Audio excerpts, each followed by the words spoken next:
Oke, jadi Kinko ini sebenarnya adalah pendidikan yang memberikan literasi kepada young age gitu ya, anak-anak yang generasi muda gitu ya, usia 6 sampai 12 tahun gitu. 6 sampai 12. 6 sampai 12. 6 itu tuh SD loh. Yes.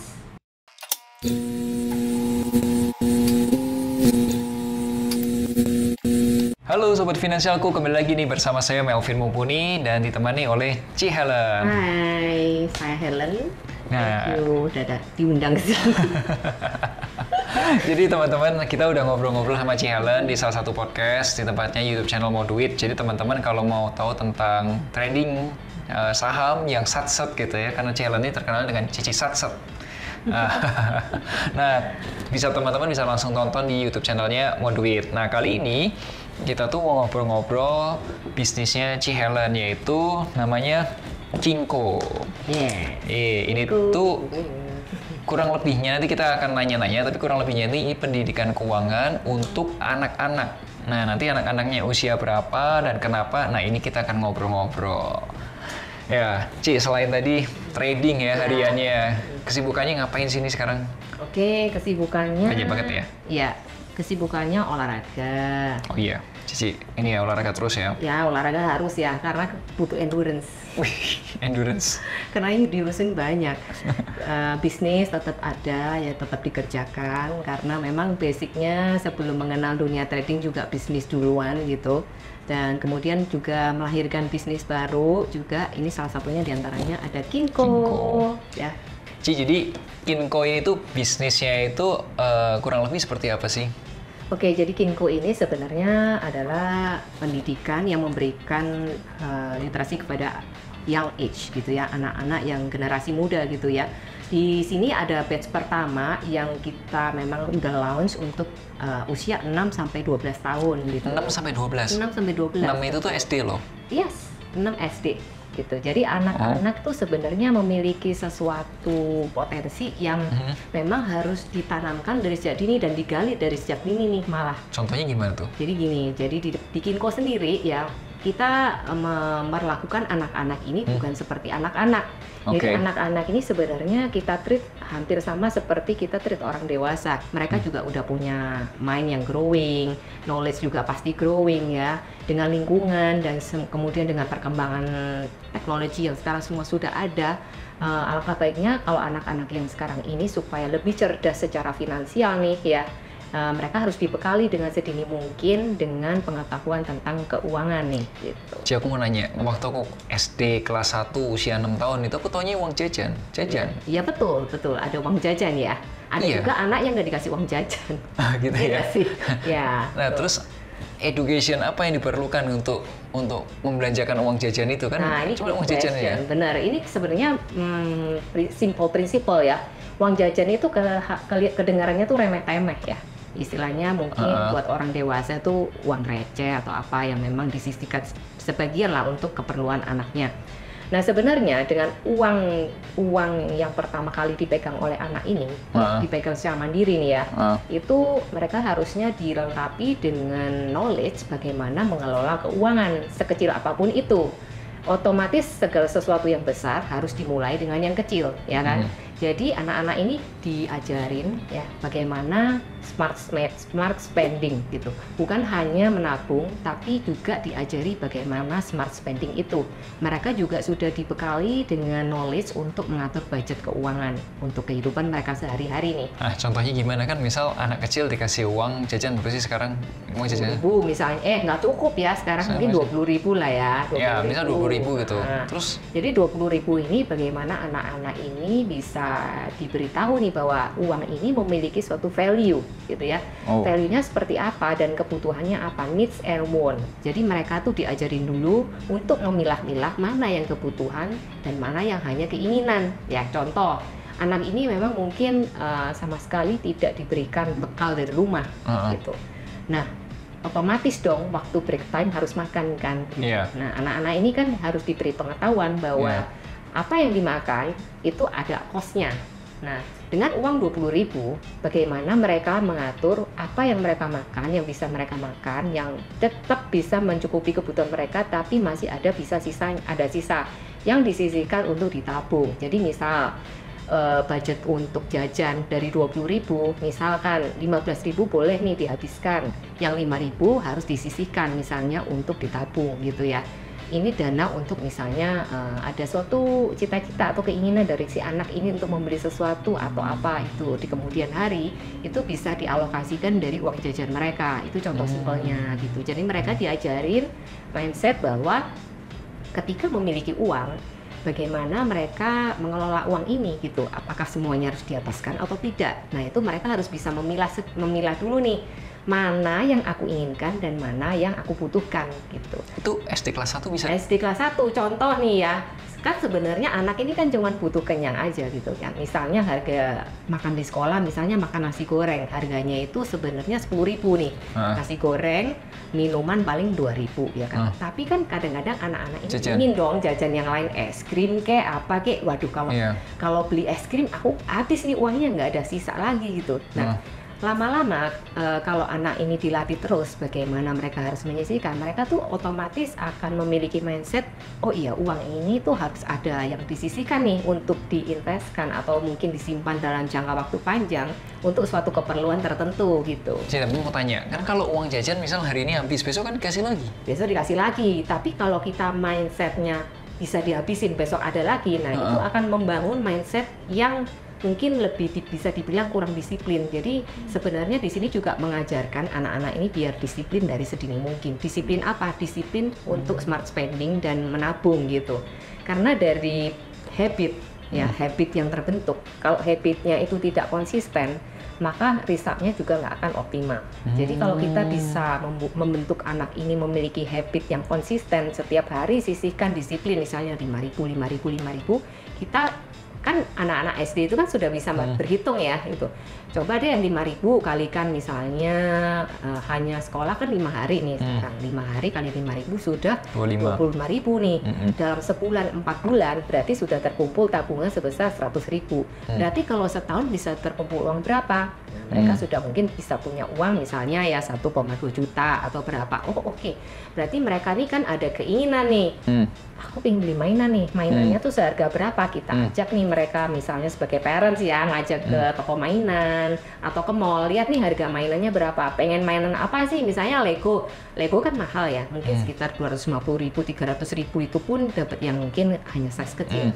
Mungkin anggaplah 300.000 gitu ya. Oke, budgetkan 300.000. Tapi sebelum uang ini terkumpul, mereka juga nggak bisa beli. Nah itu mereka harus belajar untuk delay gratification, menahan keinginan yang memang itu membutuhkan waktu untuk dikumpulkan tuh dananya gitu. Jadi itu mindset yang ditanamkan dari sedini mungkin. Gitu. Nah itu ngajarinya gimana? Apakah online, offline, di kelas atau gimana? Oke, jadi Kinko ini sekarang metode belajarnya yang dilakukan secara rutin ya. Ini kita baru secara online. Gitu. Jadi diadakan Zoom dan diajar oleh guru yang berpengalaman memang di bidang finance ya. Memang kita kan edukator di bidang finansial gitu. Jadi memang sedikit berbeda yang mungkin diajarkan, kan mungkin ada orang tua yang belum terlalu mengenal dunia finance ya. Jadi kalau memang ada orang tua yang belum paham betul tentang dunia finance dan bagaimana mengelola keuangan, nah Kinko ini memberikan solusi nih buat para orang tua, bisa membantu mereka mengajarkan kepada anak-anak melalui Zoom online learning gitu. Nah kita juga akan ada offline eventnya gitu. Jadi belajar secara offline, tapi itu nanti mungkin ada event-event tertentu lah yang akan kita announce nanti ya dalam waktu dekat gitu. Ini udah berapa lama sih? Ini baru 3 bulan sih. Masih baru, tapi respon so far nih ya dari yang ikut, dari testimoninya anak-anak itu bagus banget. Dan ini bahkan mereka udah pengen daftar nih, ada anak-anak mengikutkan anaknya yang teenager, bahkan yang di usia mungkin 13 sampai 17 tahun, ini mereka juga pada nanya ini, mereka juga pengen belajar gitu.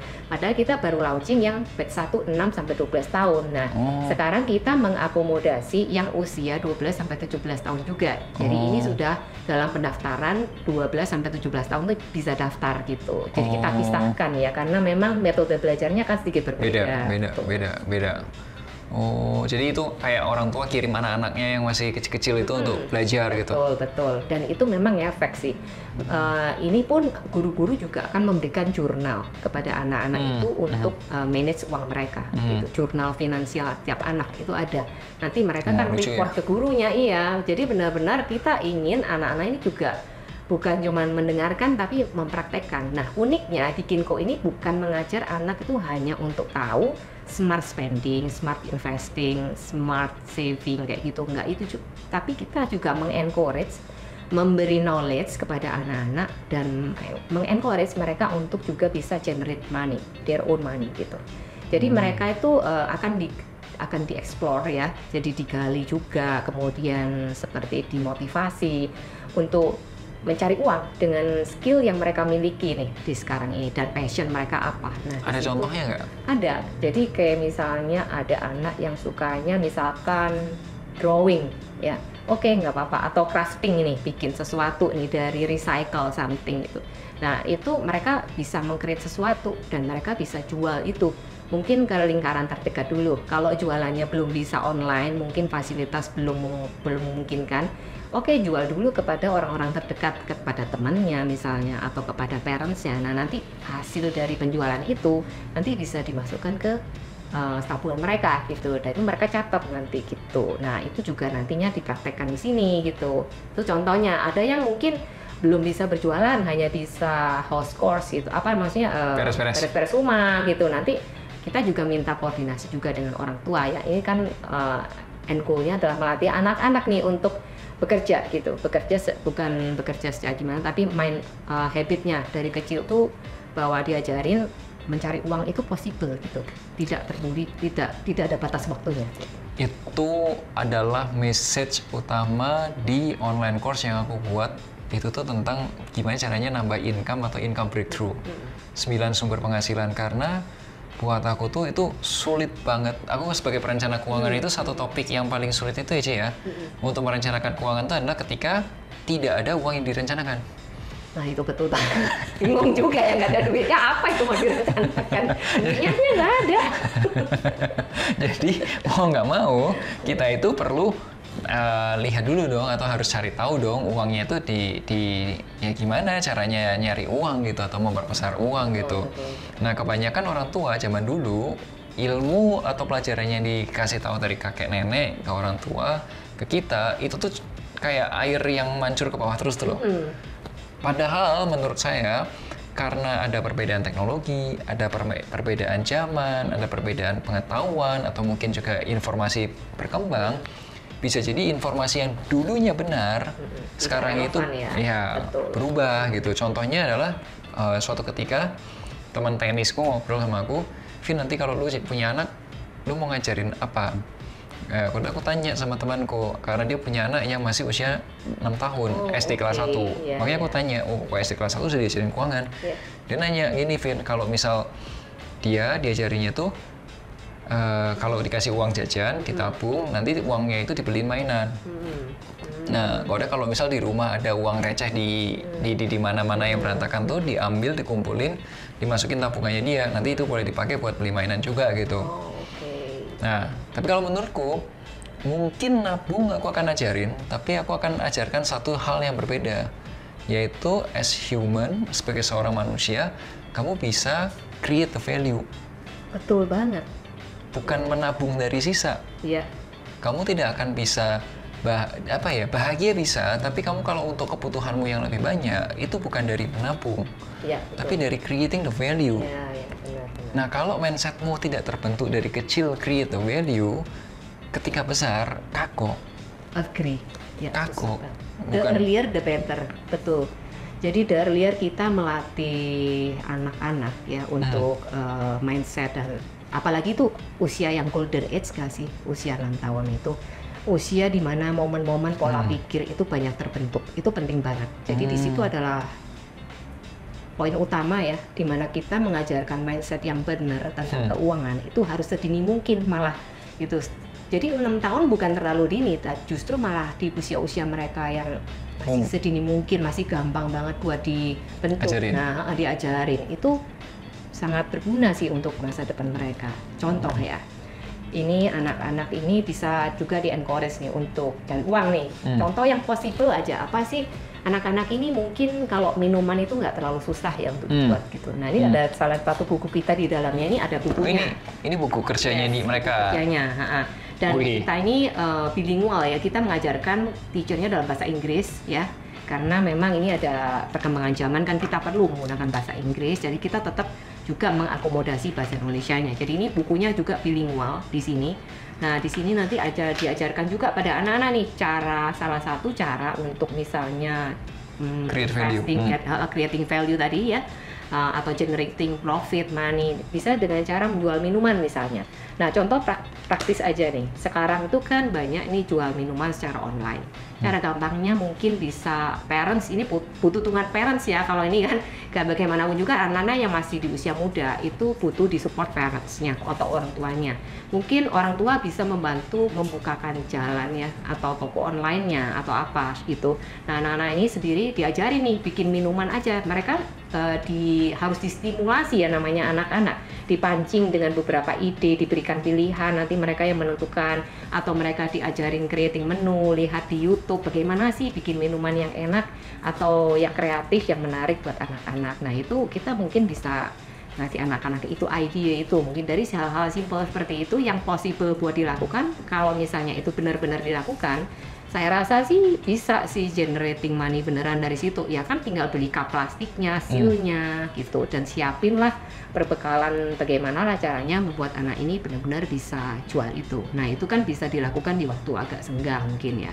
Ya itu mungkin bisa, atau diikutkan di pasar-pasar. Ya kan, pasar itu kan one time event, mungkin 1-2 hari waktu liburan, atau pas summer waktu liburan apa, dibuka install apa, itu mungkin bisa lah anak-anak itu diajak gitu untuk mengenal dunia bisnis gitu dari sedini mungkin ya. Ya, dengan dunianya mereka. Betul, dengan dunianya mereka, dengan fun yang masih mereka miliki. Justru fun and creativity yang anak-anak punya itu masih lebih liar ya. Wild banget, dan itu malah bisa lahir banyak produk-produk bagus loh dari anak-anak. Saya tahu nggak ada mainan namanya slime? Oh iya, tahu banget. Itu bagus banget. Bisa loh itu kita bikin slime dijual. Iya, dan Ji tahu nggak yang pertama kali bikin slime? Seingatku tuh yang pertama bikin ide slime itu anak-anak. Anak-anak, betul. Bikin slime itu pertama-tama anak-anak setahu, dan mereka jadi kaya banget anaknya. Iya, dan itu bikin YouTube, bikin apa. Akhirnya monetize ke banyak bisnis dari sedini mungkin loh. Itu dari produk slime itu bisa. Jadi bisa dieksplor banyak hal lah. Gitu ya, memang anak-anak itu kan suka mainan pada dasarnya ya, bisa dikulik-kulik dari situ juga. Mainan apa yang lagi viral, slime, oke, coba produk slime yang kayak gimana, yang misalnya bisa nyala atau bisa apa, nah itu bisa di repackage atau apa, nggak harus creating, ini bisa modifikasi juga. Betul. Wah, menarik ya. Oh, ternyata kita semua mikiran. Terus kalau aku lihat itu kan gini ya, anak-anak itu kan belajar biasanya lihat orang tua. Karena orang tuanya melakukan A, si anak akan ngikutin A. Atau orang tuanya melakukan B, si anak ngikutin B. Nah, kadang-kadang untuk keuangan, orang tua itu kan satu tertutup, atau kedua mungkin tidak mendiskusikannya, atau mungkin yang ketiga dia ngelihatin tapi sebenarnya yang dilakukan kurang tepat gitu. So, gimana Kinko ini bisa beradaptasi dengan kondisi seperti itu? Oke, supaya hasilnya anak-anak ini bisa optimal gitu ya. Jadi karena pembelajaran Kinko ini dilakukan secara online ya, sebenarnya emang harus didampingi oleh orang tua ya, bukan diwakilkan. Supaya apa? Tujuannya bisa sinkron nih ya, karena ini butuh kerjasama dua pihak. Jadi dari pihak Kinko juga membutuhkan orang tua nih sebagai backup di sehari-hari bertemu dengan anak, berinteraksi, membantu mengingatkan. Nah, ini orang tua punya peran penting di sini, dan diharapkan orang tua juga bisa mengikuti apa yang diajarkan Kinko nih selama pembelajaran online ini. Dari situ nanti orang tua ini juga akan mendapatkan knowledge yang sama gitu dengan apa yang sudah dibagikan kepada anak-anak. Dari situ nanti orang tua sendiri akan bertambah ya pengetahuannya, oh apa sih yang harus diajarkan ke anak. Nah itu kita juga bekerja sama nih dengan orang tua, kita juga mengencourage orang tua, kita mengadakan komunikasi, ada grupnya juga nih dengan orang tua, agar kita bisa align nih untuk membangun anak-anak ini gitu, supaya knowledge yang udah dibagiin di kelas tuh nggak sia-sia gitu. Karena memang bagaimanapun betul saya setuju bahwa anak ini membutuhkan mentor ya. Mentor itu yang paling berperan penting adalah mentor yang paling sering berinteraksi dengan mereka, itu yang akan berdampak besar ke kehidupan mereka. Jadi orang tua ini juga harus menjadi reflection dari anaknya ya. Inko ini mengequip itu, memperlengkapi itu, tapi butuh kerjasama juga dari orang tua, juga harus belajar memperdalam kemampuan finansialnya ya. Jadi harus ikut juga kelas-kelas finansial. Mungkin yang ada kelas finansial yang untuk orang dewasa kan ada tuh. Nah itu juga orang tua juga bisa ikut untuk menambah knowledge sih, supaya nanti oh apa sih yang kurang yang bisa ditambahkan tuh nggak ada salahnya gitu. Bagaimana yang mungkin selama ini mereka terlihat simple tapi nggak dilakukan, mungkin budgeting untuk untuk pendidikan anak atau apa. Nah itu harus terus dieksplor dan di-equip ya gitu. Keduanya harus berjalan bersamaan ya. Ini aku setuju karena kalau kami di finansialku itu lebih banyak ngobrolin ke yang sudah dewasa. Untuk beresin dirinya sendiri. Sesimpel gini teman-teman ya, kalau aku merhatiin anak-anak kecil yang kecanduan gadget. Oh iya. Pernah tahu kan anak-anak kecil yang kecanduan gadget? Kalau mau tahu penyebabnya apa, lihat orang tuanya. Orang tuanya juga sama loh. Oh iya. Ada waktu sedikit yang bilang ini ya, scrolling gitu. Iya, karena anak kecil ini akan lihat orang tuanya gitu. Betul. Oke. Nah, kalau kayak gitu tuh ada prakteknya nggak sih belajarnya? Atau mungkin kurikulumnya deh. Kurikulumnya itu cerita tentang apa? Jadi kurikulumnya itu kita ada beberapa series buku ya. Di sini kalau yang seri A itu memperkenalkan apa itu uang, gimana cara nyarinya, kemudian histori tentang uang, kemudian secara uang. Iya, budgeting, bagaimana kita mengajarkan anak-anak untuk bikin budgeting sesimpel mungkin yang bisa diaplikasikan ya. Kemudian membedakan mana yang kebutuhan keinginan. Itu yang seri paling basic yang kita ajarkan. Namanya series A. Itu untuk anak usia 6 sampai 9 tahun. Anyway, anak kecil bisa ngerti itu ini ingin dan butuh. Bukannya itu semua butuh. Jajan butuh, makan butuh, es butuh. Beda dong gitu. Jadi itu di sini ada bukunya nih nanti. Ada bukunya. Kebetulan ini yang dibawa yang series B gitu. Yang series A kebetulan ada sih, cuman nggak dibawa ya. Jadi di sini akan ada beberapa contoh nih ngebedain kebutuhan keinginan. Jadi anak-anak tuh tiap kali online itu mereka kayak dikasih tebak-tebakan ini mana kebutuhan mana keinginan. Akhirnya mereka langsung dengan cepat membedakan mana kebutuhan mana keinginan. Jadi anak-anak itu dilatih membedakan dengan waktu cepat, ini kebutuhan ini keinginan, kebutuhan keinginan. Nah itu kalau udah terbentuk, mereka tuh otomatis kok ketika mereka dibawa ke toko, ini kebutuhan apa keinginan nih. Nah itu kalau misalnya orang tuanya ikut online learning, ketika anak-anak ini datang ke toko gitu ya, Ma minta beli ini dong, atau Bu beli ini dong gitu. Nah orang tuanya bisa ngingetin nih, ini kebutuhan apa keinginan. Kalau orangnya ikut belajar ini ya. Tapi kan anak kan ada psikologi. Contoh nih ya, pergi ke misal ke Indomaret atau Alfamart lihat Kinder Joy gitu. Itu keinginan atau kebutuhan? Dia bilang itu keinginan. Tapi sekarang saya lagi butuh. Anak-anak tuh memang pintar ngomong sih ya basically ya. Tapi sekali lagi ya, orang tua tuh harus ngajar disiplin ya. Anak-anak tuh memang licik-licik sih. Jujur makin licik ya, makin cerdik, makin berhasil itu. Oke, kita lanjutin ya. Di series B itu untuk anak yang lebih older, yang coba. Ini bukunya 8 sampai 11 tahun.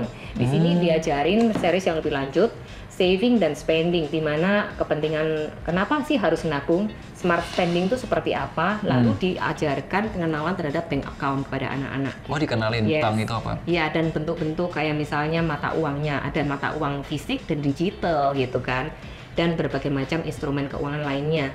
Lalu gimana caranya gunain uang nih, gimana kamu setting financial goal kamu nanti. Terus kemudian bagaimana menggunakan uang yang sudah kamu punya itu dengan bertanggung jawab. Gitu gimana sih ngelolanya? Jadi ini ngelola duitnya anak-anak gitu, gimana caranya mereka ngelola duit. Ini usia 8 sampai 11 tahun. Betul. Berarti udah SD kelas 6 mungkin ya? Hampir ya kayaknya, masih di kelas 5 ya. Series C itu usia 10 sampai 12. Kalau SD 10 itu SD kelas 5. Kelas 5 itu berarti kelas 3 4 ya tadi. Ini kelas 5 ya 10 sampai 12 tahun ya. Jadi di sini mengajarkan ke level yang lebih atas lagi ya, apa sih investasi itu? Oh, wow. Nah, kemudian mereka mulai diajari nih simple investment. Itu macam-macam investment tuh ada apa aja? Ada bonds, ada saham misalnya. Kemudian ya dia bisa understand gitu? Iya. Kita mengajarkan itu dengan metode yang bisa dimengerti anak gitu. Jadi nggak ada salahnya anak itu tahu bahwa ini ada saham. Apa itu saham gitu kan? Kadang-kadang orang tua tuh susah dan males lah ngejelasin. Udahlah ntar aja kalau lu gede gitu kan. Tapi anak-anak ini kita perlakukan seperti orang dewasa. Kita anggap mereka tuh udah cukup dewasa untuk mengetahui ini gitu. Anyway, kalau ada orang yang bisa jelasin apa itu obligasi atau surat utang jangka panjang, terus saham ke anak-anak usia 10-12 tahun, itu hebat loh, karena itu tidak mudah. Yes, it's not easy. Makanya kita memiliki metode khusus yang memang di-apply untuk anak-anak, karena ini memang untuk young age ya, young generation. Jadi kita ingin sedini mungkin mereka itu mengenal dunia-dunia instrumen-instrumen keuangan sedini mungkin gitu loh. Gokil. Ya. Nah, karena kita melihat bahwa belum ada nih kayaknya yang mengajarkan seperti ini gitu. Di Indonesia kok belum pernah ketemu sih. Jarang ketemu mungkin ya gitu ya. Selain itu belajar apa lagi tuh? Nah, ada risk and return gitu, risk and reward gitu. Jadi beberapa instrumen mana nih yang risky? Misalnya ini kategorinya misalnya saham termasuk yang risky atau enggak. Bonds itu termasuk yang kategori aman atau enggak gitu ya. Jadi mereka udah diperkenalkan dengan sedini mungkin nih gitu. Lalu di sini ada juga diajarkan mengenai practical money skill. Ya, bagaimana cara. Jadi gini, uniknya kan kita tuh kalau waktu dulu ya ingat nggak diajarin apa? Berhemat pangkal kaya. Artinya kalau kita mau kaya kita tuh harus hidup sehemat-hematnya. Harus pelit. Hemat itu identik kalau kita nggak bisa ngebedain nih. Jadi pelit nih ujung-ujungnya. Makin pelit makin kaya. Gitu. Ya. Yang ada makin pelit nggak ada teman. Betul, terus habis itu mau ngasih, aduh kalau aku ngasih berarti nanti aku miskin gitu ngasihnya. Akhirnya jadi takut memberi kan gitu. Nah di sini kita mengajarkan bahwa konsepnya tuh nggak seperti itu. Kita harus memberikan konsep dan mindset yang benar pada anak-anak itu sedini mungkin. Setuju. Karena menurut kami ya bahwa dengan memberi kita itu memberkati orang lain ya. Karena kalau kita itu memberkati orang lain kita juga akan diberi gitu loh ya. Jadi konsepnya tidak boleh takut memberikan atau membagilah yang kita punya untuk membantu orang lain atau komunitas lain yang lebih membutuhkan daripada kita. Gitu. Jadi kita menyeluruh ya, holistik kita ngajarinya dari hulu sampai hilir, bukan cuma dari mindset tapi ke prakteknya. Sampai kita ngajarin menanamkan nilai bahwa kita ini hidup tuh harus peduli loh dengan sesama kita gitu. Amazing. Kita harus nggak boleh takut ngasih gitu, kasih. Karena nanti dengan kita memberi kita tuh bisa dapat juga kok gitu, bukan makin miskin, gitu aja sih intinya.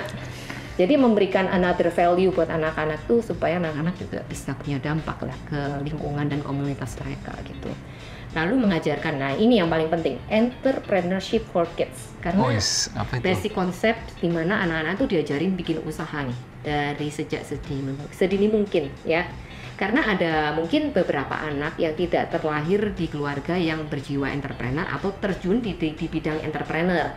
Jadi mungkin orang tua juga belum sempat mengajarkan pada anak-anak untuk bagaimana sih cara cari bisnis, creating bisnis dari sedini mungkin. Kadang mungkin ada keluarga atau orang tua yang belum tahu nih caranya. Saya pengen tuh anak saya tuh bisa sukses, tapi nggak tahu caranya tuh lo ngajarnya gimana. Nah ini diajarin di sini. Betul, Kinko ini cocok banget buat ngajarin anak-anak untuk meng-create bisnis dari kecil gitu. Jadi diberikan ide, kemudian stimulasi, dibimbing sampai mereka bisa gitu maksudnya. Dan mereka harus berani nih untuk menyiapkan langkah pertamanya. Jadi kita menyiapkan langkah pertama anak untuk menciptakan bisnis ini dari awal, dari mindset sampai ke ujungnya gitu. Kemudian dengan skill ya, dengan skill passion yang mereka miliki. Jadi itu kan sifatnya lebih ke personal. Jadi anak-anak ini karena ini kan setiap pertemuan dibatasi juga ya jumlahnya, karena supaya mereka lebih konsentrasi dan gurunya juga bisa handle gitu. Kemudian kita juga memperkenalkan nih kepada anak-anak mengenai digital money. Nah, kalau zaman kita dulu kecil ya kayaknya digital money ini belum populer ya. Taunya duit koin sama duit lembaran. Nggak ada. Sekarang justru kebalik nih. Zaman sekarang benar katanya Melvin tadi bahwa zaman ini evolve dengan cepat dengan adanya teknologi. Itu perkembangannya tuh benar-benar cepat dan benar-benar inovasinya tuh cepat banget. Dari yang awalnya uang fisik jadi uangnya itu nggak ada Digital. bentuknya, digital. Kadang mungkin kita bisa ngerasain nih pegang duit misalnya 5 juta tuh kayak apa ya rasanya. Tapi mungkin di kemudian hari anak-anak nggak even tahu bentuk duit 5 juta secara fisik ini kayak gimana sih? Iya, yang mereka tahu digit mungkin ya. Iya, hanya tahu tuh numbers karena it's all numbers. Sekarang mau bayar pakai QRIS, transfer. Mana ada sih pegang duit? Kadang-kadang kita tuh pergi aja nggak bawa duit sama sekali di dompet. Cashnya minim. Tuh, nah di sini anak-anak tetap harus diperkenalkan nih karena kita hidup di dunia yang digital seperti ini, mereka harus adapt ya. Mereka harus tahu lah bagaimana cara bertransaksi dengan menggunakan uang-uang digital. Jadi kita juga memperkenalkan nih ada yang namanya digital wallet itu bagaimana itu bekerja, kemudian resikonya seperti apa. Nah itu kita ajarkan supaya mereka tahu dan tidak terjebak kepada ponzi yang di luar sana ya. Nanti kalau besar kan kita nggak tahu nih bakal seperti apa. At least kita memberikan pagar kepada anak-anak ini sedini mungkin supaya nggak terjebak gitu. Kita juga memperkenalkan loh kepada anak-anak ini tentang cryptocurrency. Perkenalkan. Nah, loh kok anak-anak diajarin kripto, kenapa sih gitu, nggak bahaya ya? Enggak, justru malah ini jadi suatu bekal yang bagus ya buat anak-anak. Sedini mungkin mereka tahu kayak risk rewardnya seperti apa, kemudian apa sih yang berbahaya di sini, kemudian guideline-nya untuk terjun di dunia ini seperti apa, gambarannya cryptocurrency itu apa sih? Paham. Nah, itu anak yang usia 10-12 tahun di sini diajarin.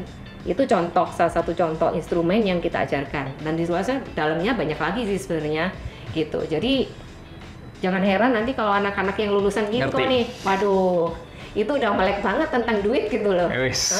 Bukan cuma melek tentang duit ya, tapi they know how to make money gitu. Itu penting. Iya. Itu penting.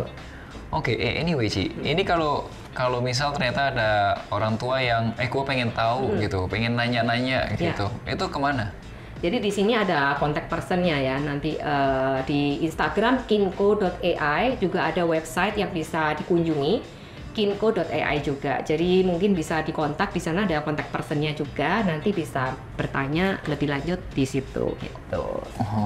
Instagram kami juga update mengenai outfit, ada edukasinya juga. Di situ juga bisa di-read sih lewat Instagram gitu.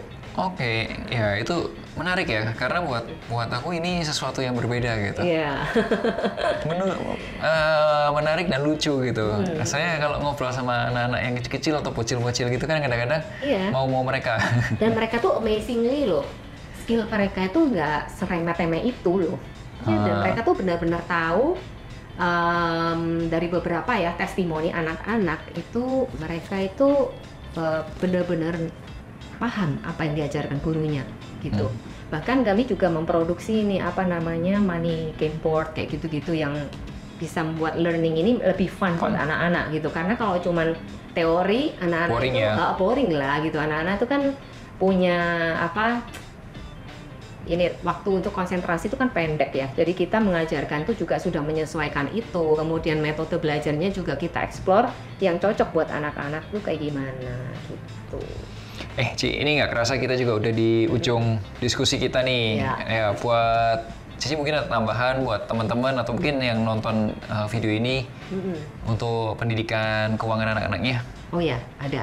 Kebetulan nih ya, salah satu murid Kinko itu bisa memanfaatkan peluang loh dari setelah hasil pendidikan di Kinko sekian lama dia ikut. Sebetulnya di Kinko sendiri ini kan memang ada program kerjasama nih dengan anak, mengajak anak, memberikan kesempatan kepada anak juga bisa untuk generating their own money kan gitu. Nah kita juga memberikan fasilitas ini kepada anak-anak untuk belajar mencoba. Nah kebetulan ada salah satu murid di sini yang juga beberapa murid sih yang menggunakan kesempatan ini. Jadi mereka merasa bahwa belajar di Kinko ini ada dampaknya dan mereka merasa terbantu sekali dengan knowledge yang diberikan. Mereka itu bisa tanpa kita duga, mereka itu mereferensi ini kepada teman-temannya gitu. Bahkan mereka posting di Instagram mereka. Anak-anak zaman sekarang kan punya ini ya media sosial. Mereka tuh manfaatkan itu buat cari uang loh gitu. Mereka tuh bisa mereferensi Kinko dan mereka tuh ada dapat referral juga kan dari sana. Nah itu bisa mereka kumpulin. Jadi salah satu bentuk uang tabungan mereka gitu. Jadi penghasilan dini mereka gitu loh. Itu it works sih. Dan surprisingly mereka excited banget gitu melakukan itu, salah satunya gitu. Nah untuk pesan-pesan yang lain mungkin the earlier the better tuh benar sih, karena kalau kita terakhir telat ya, saya ini termasuk telat sih untuk tahu mengenai dunia saham dan lain-lain, karena nggak semua parents tuh mengajarkan dari dini. Nggak semua parents ngajarin. Iya. Nah ketika mungkin anak-anak dapat kesempatan yang bagus banget ini nggak dimanfaatkan tuh sayang banget ya, karena ini fasilitas sudah ada dan ini mempermudah banget dan tidak memakan waktu yang terlalu panjang ya untuk daripada kita ngajarin anak sendiri. Kalau ngajarin anak sendiri tuh lebih susah nggak sih daripada orang lain? Lebih susah loh, karena emosi pasti itu ya. Nah, tapi kalau anak-anak tuh somehow tuh ya bisa lebih mendengarkan orang lain daripada orang tuanya sendiri, kadang-kadang gitu loh. Jadi bisa dipertimbangkan buat para parents di sini ya, yang ingin anaknya itu tajir besok-besoknya ya, bisa mengelola duit, aset, mengembangkan aset itu bukan dari usia lanjut, ternyata dari usia dini itu bisa banget. Dan jangan sia-siakan kesempatan ini, bergabung juga dengan Kinko. Anak-anak ini bisa dari sedini mungkin ya diajak bergabung, belajar bareng, kemudian bisa growing bareng, dan bisa syukur-syukur bisa kaya bareng-bareng. Gitu. Saya soalnya mengalami sendiri ya, karena memang saya dulu sempat tidak diberi uang jajan dari kecil. Jadi saya tuh ingin generating my own money, itu udah ada courage ke situ, tapi nggak tahu caranya, belum tahu jalannya, nggak ada yang bimbing, jadi harus cari jalan sendiri gitu. Jadi saya mulai berjualan dari sekitar usia 3 SD. 3 SD dengan belum ada fasilitas seenak sekarang ya, nggak ada Instagram, nggak ada TikTok, nggak ada. Apa yang dijual? Yang dijual awal dulu cuman kartu nama sebenarnya. Label anak-anak itu loh dijual ke teman-teman sendiri ya, ke teman-teman sekolah. Habis itu kumpulin duit, masukin ke piggy bank, celengan itu loh ya. Kan celengan dulu ada, itu kumpulin. Terus karena zaman dulu tuh kan koran tuh masih hype banget ya, hampir setiap rumah tuh punya koran nih. Jadi saya itu nggak malu sih, jadi kumpulin koran-koran bekas gitu yang udah nggak dipakai, terus saya jual. Gitu. Itu dari kerjaan yang remeh-temeh, mungkin orang lain nggak mau, belum tentu mau, itu saya kerjain dari kecil. Terus habis itu saya kumpulin, lalu dalam bentuk koin ya dulunya ya, koin lembaran paling cuma berapa sih, kalau dikasih ya syukur-syukur dimasukin gitu. Lama-lama terkumpul. Waktu piggy bank dipecah, seneng kan, koinnya banyak loh, oke. Terus kan dulu tuh nggak melek investasi, nggak ngerti mau kayak gimana. Jadi punyanya duit kertas rupiah itu koin, saya minta tukar ke uang lembaran, maunya tuh uang lembaran kayak keren gitu loh zaman dulu. Terus saya tuh tapi dulu kepengennya nyimpennya US dollar gitu. Jadi karena dari kecil nggak tahu gimana cara punya US dollar, saya titip ke orang tua, tolong dong dibelikan US dollar. Jadi duit gak seberapa aja mau nyimpennya US dollar gitu. Jadi dari kecil saya belajar ngumpulin itu gitu. Terus kemudian instrumennya very basic sih, cuman itu. Kemudian emas ya, kalau udah agak gedean tuh kan mulai bisa ngerjain yang lain lah. Bikin sesuatu, misalnya ada event apa, bikin something gitu. Misalnya bikin souvenir, bikin apa, bikin hampers. Kemudian jasa tutorial, bimbingan belajar gitu, ngajarin anak-anak itu. SMP saya udah masuk ke situ lah, ngajarin anak-anak private gitu lah. Pokoknya apapun yang menghasilkan uang itu dicoba dari kecil. Nah, ternyata ya habit itu terbawa sampai besar. Jadi mindset itu udah istilahnya pola pikir yang dibentuk dari kecil itu akan mempermudah kita ketika dewasa. Jadi ketika dewasa itu mindset entrepreneurnya itu udah bukan hal baru gitu. Jadi courage-nya, kemudian keberaniannya, nggak tahu maluannya, terus semuanya itu tuh membentuk sesuatu lah pokoknya di bisnis yang sekarang saya tekuni gitu. Jadi apa yang dulu saya pelajari waktu kecil dengan tertati-tati salah-salah sendiri gitu ya. Kalau aja dulu tahu sih ini instrumen yang paling bagus ini ya saya udah masuk. Tapi karena dulu nggak tahu. Ya udahlah gitu ya. Akhirnya saya nyimpennya dulu dalam bentuk US dollar, emas gitu. Nah, gitu. Jadi nyimpen nabungnya dalam bentuk seperti itu, konvensional banget lah gitu. Kalau sekarang kan ada banyak banget pilihan. Kalau kita nggak ngikutin aja udah ketinggalan. Yes, jadi teman-teman tadi satu bagian yang aku mau highlight dari si Helen juga, kalau mindsetnya udah disiapin, kedepannya membantu. Betul. Tapi sebaliknya, kalau nggak disiapin, itu yang akan menghambat. Jadi langsung aja, nanti bisa ke nomor di bawah sini atau di link description juga akan dikasih tahu, namanya Kinko, ya. Sampai jumpa di podcast berikutnya. Akhir kata, make a plan and get your financial dreams come true. Bye-bye. Bye, sukses.